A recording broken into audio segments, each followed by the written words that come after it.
بسم اللہ الرحمن الرحیم الحمد للہ رب العالمین والصلاة والسلام علی سید الانبیاء والمرسلین سیدنا و مولانا محمد وعلی آلہ واصحابہ اجمعین، اما بعد۔ محترم سامعین، السلام علیکم ورحمۃ اللہ وبرکاتہ۔ میں آپ کے سامنے پروگرام دین دنیا لے کر کے حاضر ہوا ہوں، اور اس دفعہ اس پروگرام میں یہ تبدیلی ہم کر رہے ہیں کہ ہم انشاءاللہ اس پروگرام کو ناظرین کے اور سامعین کے کہنے پر اور ان کے بار بار مطالبے پر ہم اس کو اردو میں کر رہے ہیں۔ We used to do it in English, but from now on we're going to do it in Urdu انشاءاللہ۔ اور اس کا بنیادی مقصد یہ ہے کہ ہمارے جو گھروں میں سننے والے یا دوسرے ملکوں میں جو سننے والے ہیں اردو سامعین، وہ بھی اس سے استفادہ کر سکیں۔ تو الحمدللہ اللہ کے فضل و کرم سے ہم آج کئی چیزوں پہ گفتگو کریں گے، لیکن بنیادی طور پر جو سب سے بڑی بات ہے وہ یہ ہے کہ اللہ تعالیٰ نے ہمیں الحمدللہ رمضان المبارک کا بابرکت مہینہ نصیب کیا، اور جن لوگوں کو یہ بابرکت مہینہ اللہ تعالیٰ عنایت فرماتے ہیں، عطا فرماتے ہیں، یہ زندگی میں اللہ تعالیٰ بخشش اور مغفرت طلب کرنے کا ایک موقع عطا فرماتے ہیں۔ اس لیے اس پر اللہ تعالیٰ کا شکر ادا کرنا چاہیے۔ اس کے ساتھ ساتھ یہ ہے کہ اللہ تعالیٰ سے ہم دست دعا ہیں کہ اللہ تعالیٰ جو بھی جن ایمان والوں نے جس طرح کی بھی عبادات کی، اس مہینے میں روزے رکھے، قیام کیا اور قرآن کریم پڑھا اور سنا، خیرات اور صدقات کیے، اور بعضوں نے انتہائی مشقت کی حالت میں روزے رکھے ہوں گے، بعض نے بہت ہی گرم ممالک میں روزے رکھے ہوں گے، اللہ تعالیٰ ان سب کی عبادات کو قبول فرمائے، اور اللہ تعالیٰ کمی کوتاہیوں کو معاف فرمائے، اور اللہ تعالیٰ ہم سب پر رحم فرمائے۔ محترم سامعین اور سننے والے ہمارے بزرگ بھائی، عزیز دوست اور مائیں اور بہنیں اور بچیاں، یہ جو اللہ تعالیٰ نے ہمیں اس مہینے کے آخر میں، یعنی رمضان کے مہینے کے آخر میں اللہ تعالیٰ نے ہمیں ایک خوشی کا موقع عطا فرمایا، اور وہ خوشی کا موقع اللہ تعالیٰ نے ہمیں عید کی شکل میں عطا فرمایا، اور اللہ کے نبی صلی اللہ علیہ وسلم نے اس موقع پر ہمیں خوشی منانے کا حکم دیا۔ آپ کی سنت طیبہ اور آپ کی سنت مطہرہ یہ ٹھہری کہ ایمان والے اس دن خوشی منائیں، اور کیوں نہ خوشی منائے، کیونکہ یہ وہ دن ہے جس میں دن اللہ تعالیٰ مغفرت کا جائزہ اور انعام اپنے صائمین کو، عبادت گزاروں کو عطا فرماتے ہیں۔ اللہ تعالیٰ ہم سب کے روزوں کو قبول فرمائے، اور زندگی میں رمضان المبارک کا مہینہ بار بار ہمیں نصیب فرمائے، اور رمضان المبارک کے اس بابرکت مہینے میں اللہ تعالیٰ ہمیں خوب عبادات کرنے کی توفیق عطا فرمائے۔ اور رمضان المبارک کی قبولیت کی ایک علامت یہ ہوتی ہے کہ انسان کو اللہ تعالیٰ ایسی لذت نصیب فرماتے ہیں، ایسی فرحت نصیب فرماتے ہیں، ایسا موقع نصیب فرماتے ہیں کہ انسان ایک موقع پر الگ ہو کر کے جب اللہ تعالیٰ کے سامنے اپنے ہاتھ اٹھاتا ہے، اپنے گناہوں پر ندامت کا اظہار کرتا ہے، اور اس کے آنکھوں سے آنسو ٹپکنے لگ جاتے ہیں، تو یہ وہ موقع ہوتا ہے جب اللہ تعالیٰ کی رحمت اس کی طرف متوجہ ہوتی ہے۔ یہ اگر ہمیں نصیب ہوا تو انشاءاللہ ہم نے رمضان کو پا لیا۔ رسول اللہ صلی اللہ علیہ وسلم کا یہی ارشاد اور یہ حدیث کہ ایک شخص پر رمضان گزر جائے، وہ اتنی دعا، اتنی مغفرت، اتنی طلب، اتنی اللہ کے سامنے جستجو نہ کر پائے کہ اس کو اس بات کی امید ہو کہ اس کے گناہ اللہ تعالیٰ نے بخش دیے، تو ایسے شخص کے لیے ہلاکت اور تباہی کی بد دعا آپ نے فرمائی۔ اللہ تعالیٰ ہم سب کو اس سے محفوظ رکھے اور اللہ تعالیٰ سب کی عبادات کو قبول و منظور فرمائے۔ اللہ تعالیٰ ہمیں جو ہم سے کوتاہیاں کمیاں ہوئی ہیں رمضان کے سلسلے میں اس کو معاف فرمائے۔ اب رمضان کے بعد عید آتی ہے۔ عید اللہ تعالیٰ کی طرف سے ایک خوشی کا موقع ہے ایمان والوں کے لیے۔ اللہ تعالیٰ سب کو یہ خوشی بار بار نصیب کرے۔ اور رمضان اس لیے بھی خوشی کا موقع ہوتا ہے کہ کافی سارے لوگ جن کو جو پچھلے سال ہمارے ساتھ تھے، پچھلے رمضانوں میں ہمارے ساتھ تھے، اس رمضان میں ہمارے ساتھ نہیں تھے، اس عید میں ہمارے ساتھ نہیں تھے، اللہ تعالیٰ ہمیں یہ ایک طریقہ بتاتے ہیں، ایک جو اصول بتاتے ہیں کہ دنیا میں آنے جانے کا سلسلہ جاری ہے اور ہم اس دنیا میں رہنے کے لیے ہمیشہ کے لیے رہنے کے لیے نہیں آئے، بلکہ ہم نے یہاں سے جانا ہے۔ اور عید جس طرح آتی اور جاتی ہے اسی طرح ہم لوگ بھی آتے ہیں اور چلے جاتے ہیں اپنا وقت گزار کر کے۔ عاد یعید عیداً کا مطلب ہی یہی ہے کہ وہ عید آ رہی ہے اور بار بار آ رہی ہے اور آتی ہے اور جاتی ہے۔ اللہ تعالیٰ اس کو بار بار اس عید کو ایمان والوں پر خوشیاں، ایمان اور فرحت کے ساتھ بار بار اس کی اعادت فرمائے اور ان کو نصیب فرمائے۔ آگے جو اس مہینے شوال کے مہینے میں جو اعمال آ رہے ہیں اس سے پہلے کہ میں اس کا ذکر کروں، یہ بات بہت ضروری ہے کہ اللہ تعالیٰ نے جو ہمیں زندگی عطا فرمائی اس کا ایک بنیادی مقصد یہ ہے کہ ہم اپنے روزے، عبادات، اعمال ان کو زندہ کریں اور اپنے توفیق کے مطابق ان کو بجا لانے کی کوشش کریں۔ تو اللہ تعالیٰ نے جو صحت مند، جو طاقت والے تھے، جن کو اللہ تعالیٰ نے جس چیز کی توفیق عطا فرمائی، روزے داروں نے روزے رکھے، عبادات کیے اور تلاوتیں کی، جو بیمار تھے اللہ تعالیٰ ان کو بھی اس اجر میں شامل فرمائے، اور جو کمزور تھے ان کو بھی، جو بوڑھے اور ضعیف تھے اور بزرگ تھے ان کو بھی۔ اب آگے ایک اور فریضہ آ رہا ہے رمضان کے بعد، جو کہ ان مخصوص لوگوں کے لیے ہے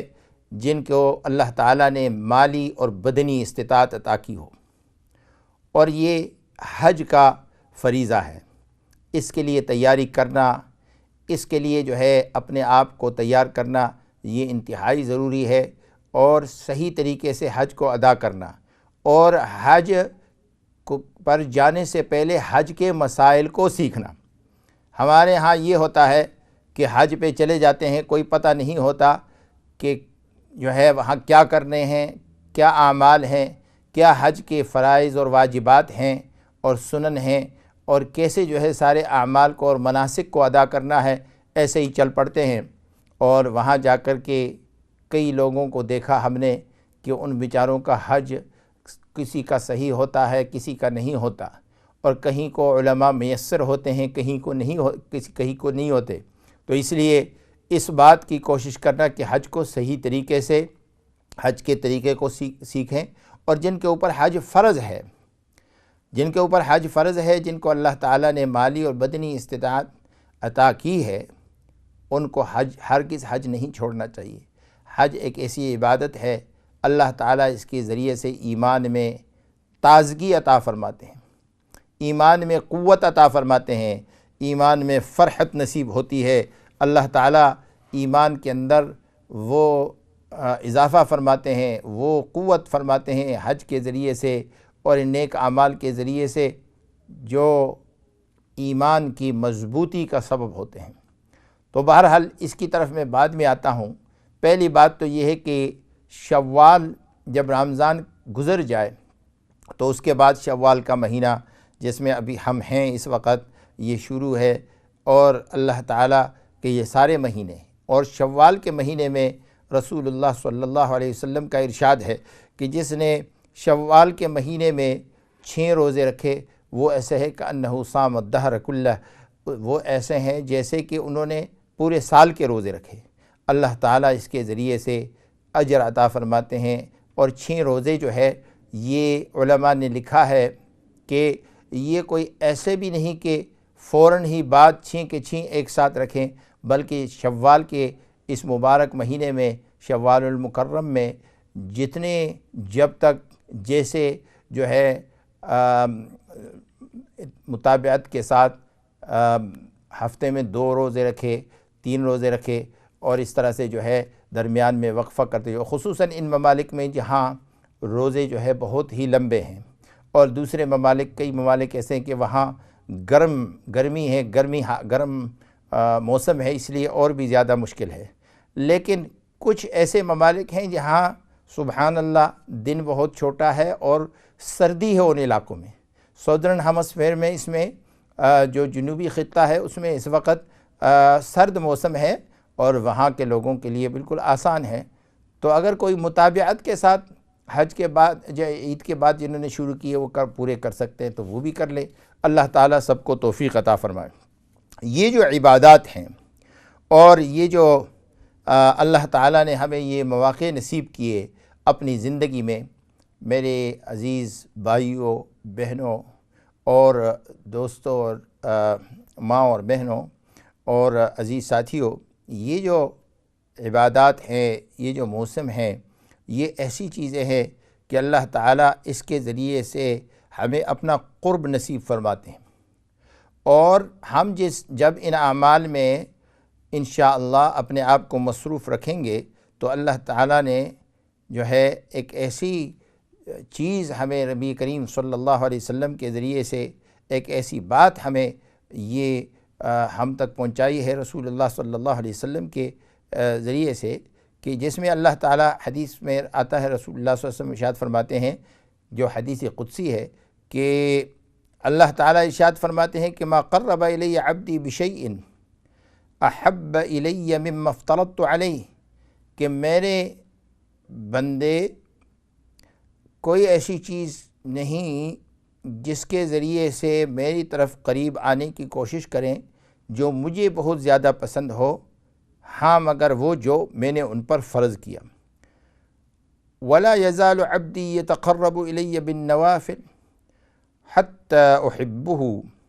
اور فرمایا کہ مسلسل میرا ایک بندہ نفل عبادات کے ذریعے سے میرے قریب آنے کی کوششوں میں لگا ہوتا ہے یا لگی ہوتی ہے، اور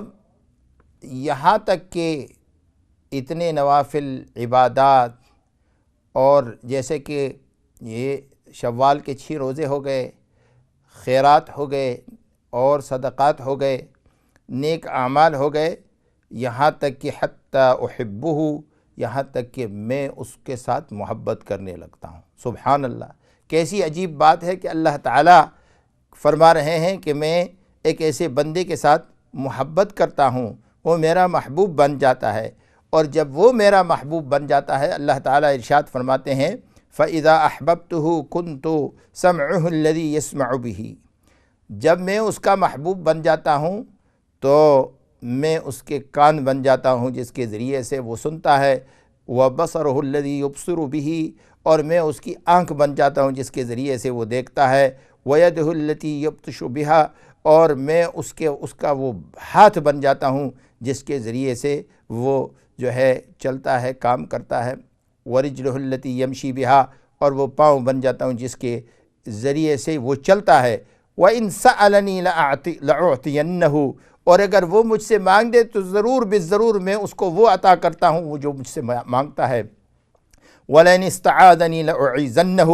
اور جب مجھ سے وہ کسی چیز سے پناہ مانگتا ہے میں اسے ضرور بالضرور وہ پناہ عطا کرتا ہوں اس چیز سے۔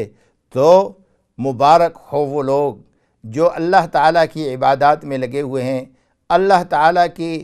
جو ہے کے لیے دن رات، ایک تو فرائض کی پابندی، اس کے بعد سنن رسول اللہ صلی اللہ علیہ وسلم کی سنتیں، اس کے بعد نوافل کہ بھائی تہجد ہے، اوابین ہے، اشراق ہے، ضحیٰ ہے، اور چاشت جس کو آپ کہتے ہیں، ان عبادات کے ذریعے سے یہ انسان عبادات کرتا ہے، قرآن کریم کی تلاوت کرتا ہے، صدقہ خیرات کرتا ہے، ان ساری چیزوں کے ذریعے سے اللہ تعالیٰ ارشاد فرماتے ہیں کہ یہ انسان میرے قریب آتا ہے یہاں تک کہ اس کی محبت اتنی زیادہ ہو جاتی ہے میرے ساتھ اور میرا اتنا قریب ہو جاتا ہے۔ قرب کا لفظ اللہ تعالیٰ نے استعمال کیا تو فرمایا کہ حتی احبہ، یہاں تک کہ میں اس سے محبت کرتا ہوں۔ اللہ فرماتے ہیں کہ میں اس سے محبت کرتا ہوں۔ سبحان اللہ، کتنی بڑی بات ہے کہ اللہ تعالیٰ جس سے محبت کرتے ہیں، اور نہ صرف یہ کہ محبت کرتا ہوں بلکہ وہ محبت کا درجہ پانے کے بعد فرمایا کہ اللہ تعالیٰ جس طرح فرمایا کہ میں اس کے کان بن جاتا ہوں، اس کی آنکھ بن جاتا ہوں، اس کے ہاتھ بن جاتا ہوں، یعنی جو اللہ تعالیٰ سے وہ مانگتا ہے اس کو اللہ تعالیٰ وہ عطا کرتے ہیں۔ سبحان اللہ، یہ اللہ والوں کی یہ ولایت کا درجہ ہے۔ یہ انسان اس طریقے سے، اس ذریعے سے اللہ تعالیٰ کے قریب پہنچتا ہے۔ یہ وہ طریقہ ہے جو جناب نبی کریم صلی اللہ علیہ وسلم نے ہمیں بتایا۔ تو یہ چھوٹی چھوٹی باتیں جس کو لوگ بہت ہی معمولی سمجھتے ہیں، لیکن یہ وہ ذریعہ ہے جس میں اللہ تعالیٰ ہمیں اخلاص عطا فرماتے ہیں، اور یہ وہ ذریعہ ہے جس میں اللہ تعالیٰ ہمیں اپنی محبت عطا فرماتے ہیں۔ اور یہ نہیں بلکہ اللہ تعالیٰ نے تاکید کے ساتھ یہ فرمایا کہ جب یہ بندہ مجھ سے مانگتا ہے، دعا کرتا ہے، لَأُعْتِيَنَّهُ، ضرور بالضرور میں اس کو عطا کرتا ہوں۔ سبحان اللہ، اتنی تاکید کے ساتھ، اتنی شورٹی کے ساتھ، اتنی افرمیشن کے ساتھ اللہ تعالیٰ کی طرف سے ان کو یہ وعدہ دیا جاتا ہے اور ان کو یہ تسلی دی جاتی ہے کہ اللہ تعالیٰ تم سے اس چیز کا تمہیں یقین دلاتے ہیں۔ اور فرمایا کہ جب کسی چیز سے پناہ مانگتا ہے، جب بھی کسی چیز سے پناہ مانگتے ہیں، لَأُعِيذَنَّهُ، میں اس کو ضرور بالضرور اس چیز سے پناہ دیتا ہوں۔ سبحان اللہ، کتنی بڑی بات ہے۔ تو خوشخبری ہے ان لوگوں کے لیے جس نے اللہ کی محبت پائی، اور ان کے لیے اللہ کی طرف سے مغفرت کی بھی خوشخبری ہے جو اللہ تعالیٰ کی طرف سے وہ پاتے ہیں۔ تو اس لیے ہر صبح جب ہوتی ہے، اس میں ایمان والے کے لیے اللہ تعالیٰ خیر کی خبر لے کر کے آتے ہیں، اور اللہ تعالیٰ اسے جو ہے موقع عطا فرماتے ہیں کہ وہ میری عبادت کرے ایک انسان، اور میرے قریب آئے اور میری شکر ادا کرے اور مجھے یاد کرے۔ تو یہ جو رمضان کے مبارک روزے گزرے، یہ بھی عبادات، اور اس کے بعد یہ ہے کہ ہر روز جب ہم اٹھیں تو اللہ کا ذکر کریں۔ سب سے بڑی بات یہ ہے کہ ہم وہ پاکیزہ زندگی اختیار کریں جس میں کہ ہم جو ہے اللہ تعالیٰ کا قرب ہمیں نصیب ہو۔ وہ پاکیزہ زندگی یہ کہ سب سے پہلے اس بات کا تہیہ کر لیں کہ ہم انشاءاللہ حرام کاموں سے بچیں گے۔ تو جب اس کا ارادہ کر لیتے ہیں تو اللہ تعالیٰ آگے جو جتنی چیزیں ہیں وہ آسان فرما دیں گے۔ اب فرمایا کہ جب تم اللہ کا ذکر کرو گے، اللہ تعالیٰ فرماتے ہیں فَاذْكُرُونِي أَذْكُرُكُمْ، جب تم میرا ذکر کرو گے تو قرآن کریم بھی ذکر ہے، کلمے کا ذکر بھی ذکر ہے، درود شریف بھی ذکر ہے، نماز بھی ذکر ہے، اللہ تعالیٰ کی کتاب کی تلاوت بھی ذکر ہے۔ تو جب ذکر کرو گے، جب تم مجھے یاد کرو گے میں تمہیں یاد کروں گا، وَاشْكُرُوا لِي وَلَا تَكْفُرُونَ، اور میرا شکر ادا کرو۔ شکریہ، اللہ تعالیٰ کا شکر ادا کرنا۔ تو اور فرمایا کہ تم میری نعمتوں کی ناشکری مت کرو۔ تو ایک تو یہ ہے کہ اللہ کو یاد رکھنا۔ صبح ہم جب اٹھتے ہیں سب سے پہلی بات تو یہ ہے کہ ہم پاک صاف ہو کر کے اللہ کے دربار میں کھڑے ہو کر کے نماز پڑھتے ہیں۔ اس کے بعد ہمارا دوسرا عمل یہ ہونا چاہیے کہ قرآن کریم کا پڑھنا، اور اس کے بعد اللہ کا قرب حاصل کرنے کے لیے اللہ تعالیٰ نے جو توفیق عطا فرمائی اس کے مطابق ذکر و اذکار میں مشغول ہونا۔ قرآن کریم سے صبح نماز کے بعد اپنی زندگی کی افتتاح اور ابتدا کرنا، یہ باعث خیر و برکت ہے۔ انسان کی تمام مصیبتیں دور ہو جاتی ہیں، پریشانیاں دور ہو جاتی ہیں، اور اس کے ساتھ ساتھ یہ ہے کہ دن کے جتنے کام ہیں اللہ تعالیٰ اس میں برکت عطا فرماتے ہیں۔ اب تفصیل میں اگر جائیں تو ایک فرمایا کہ سورۃ یاسین پڑھو گے صبح اٹھ کر کے تو اللہ تعالیٰ تمہاری تمام حاجتیں دن کی پوری فرما دیں گے۔ سبحان اللہ، کتنی بڑی بات ہے۔ ہر انسان اپنی حاجتوں کے لیے کوشش میں لگا ہوا ہے، اپنے اس طلب میں ہے کہ میری جو دن کی ضروریات ہیں وہ کسی طریقے سے پورے ہوں۔ اللہ تعالیٰ نے اس کا راز بتا دیا اور فرمایا کہ تم اگر اللہ کا شکر ادا کرو گے، ہر وقت اللہ کا شکر ادا کرنا چاہیے۔ اللہم لک الحمد ولک الشکر کما ینبغی لجلال وجہک وعظیم سلطانک، تو فرمایا کہ اللہ نے وعدہ کیا قرآن میں، لئن شکرتم لازیدنکم، اگر تم میرا شکریہ ادا کرو گے، شکر کرو گے، لازیدنکم، ضرور بالضرور میں تمہیں اپنے نعمتوں میں مزید عطا کروں گا، اضافہ کروں گا، میری نعمتوں میں اضافہ ہوگا، تم پر مزید اللہ تعالیٰ کی طرف سے نعمتیں آئیں گی، خواہ وہ صحت کے اعتبار سے ہو، خواہ وہ جو ہے اولاد کے اعتبار سے ہو، خواہ وہ گناہوں کے بخشش کے اعتبار سے ہو، خواہ تمہارے دنیا میں اور آخرت میں درجات کی بلندی کے اعتبار سے ہو، لیکن اللہ تعالیٰ نے یہ وعدہ کر دیا کہ لازیدنکم، ضرور بالضرور میں تمہارے جو اوپر جو میری نعمتیں ہیں اس میں اضافہ کروں گا۔ آگے چل کر کے یہ سمجھنا چاہیے کہ یہ جو ہے انسان اپنے زبان کے ذریعے سے اللہ تعالیٰ کا شکر ادا کرتا ہے اور ثنا، اللہ تعالیٰ کی ثنا اور کبریائی اور بڑائی کو بیان کرتا ہے، اور اس کے ساتھ ساتھ یہ ہے کہ فرمایا کہ من لم یشکر الناس لم یشکر اللہ، یا جیسا ہی وقولا کہ جس نے دوسروں کی اس کا شکر نہیں کیا، اور یا یہ ہے بعض لوگوں نے اس طرح بھی اس کو روایت کیا ہے کہ لا یشکر اللہ من لا یشکر الناس، کہ جو دوسروں کی جو اللہ تعالیٰ کا شکر ادا نہ کرے وہ انسانوں کا شکر بھی ادا نہیں کرتا۔ اور دوسرا مقولہ یہ ہے کہ من لم یشکر الناس لم یشکر اللہ، جس نے لوگوں کا شکر ادا نہیں کیا وہ اللہ تعالیٰ کا شکر بھی ادا نہیں کرتا۔ تو ایک تو اللہ تعالیٰ کا شکر ہے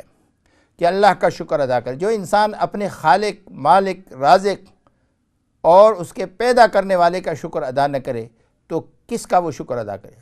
اور خصوصاً رسول اللہ صلی اللہ علیہ وآلہ وسلم پر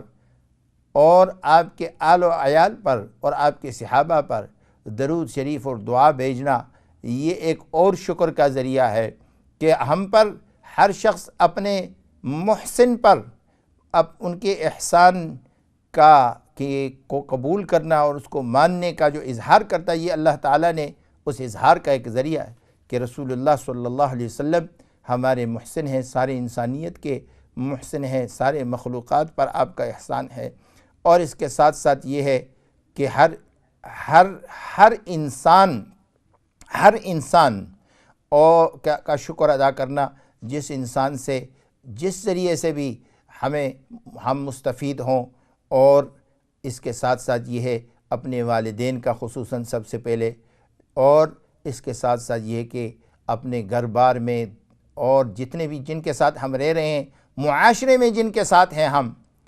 اور جب ہم دوسروں کا شکر ادا کرنے والے بنیں گے، ہمیں وہ تواضع ملے گی، وہ خاطر کرنے کا طریقہ ملے گا جس کو اللہ تعالیٰ پسند فرماتے ہیں۔ اس لیے کہ من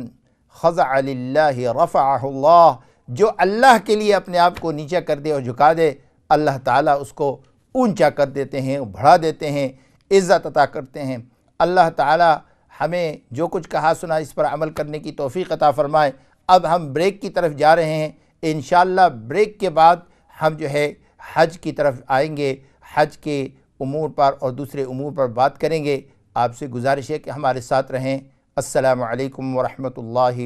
وبرکاتہ۔